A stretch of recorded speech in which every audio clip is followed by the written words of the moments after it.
The painter who gave away his savings. If one is able to give all that one has, one gains thereby an increased amount of merit. This principle is illustrated by the case of a painter named Karna from the city of Pushkaravati in the state of Greater Tatarstan. He had traveled to the east to the state of Takshashila, where he served as a painter to that court for a period of 12 years. He received payment of 30 2-ounce pieces of gold for his work and took it back with him when he journeyed back to the city of Pushkaravati in his home state.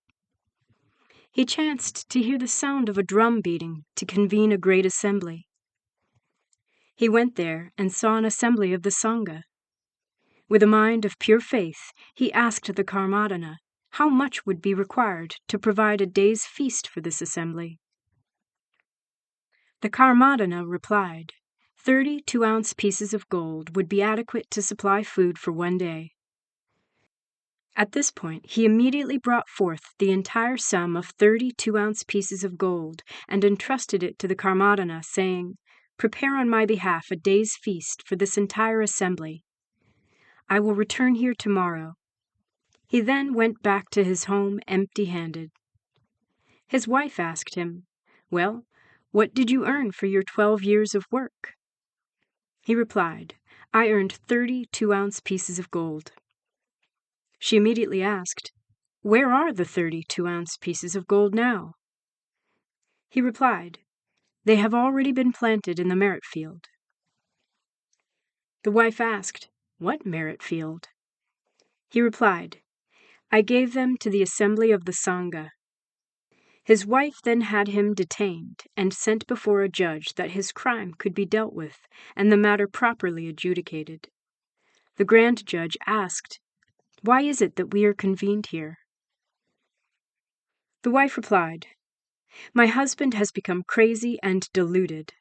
He worked in royal service in a foreign country for 12 years and earned 30 2-ounce pieces of gold.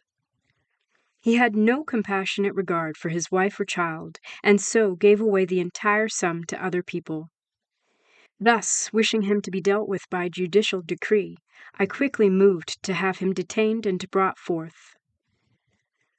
The grand judge then asked her husband, "Why did you not share it with your wife and child, preferring instead to give the gold away to others?"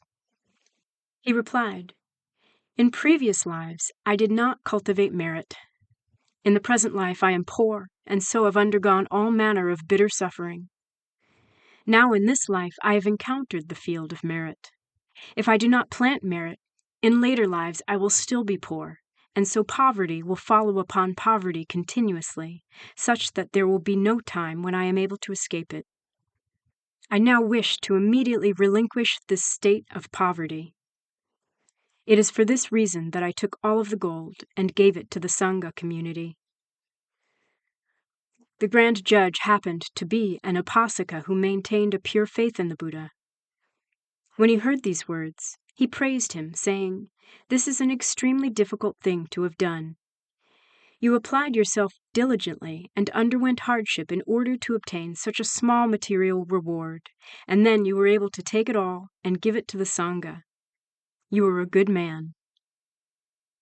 He then took off the strand of jewels around his neck and gave it to the poor man, along with his horse and the income which he received from the taxes on an entire village. He then declared to him, "At the beginning, when you had already made the gift to an assembly of the Sangha, but that assembly of Sangha members had still not partaken of that food, it was a case of the seed still not really having been planted.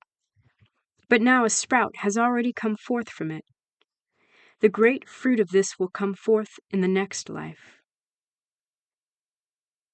The end.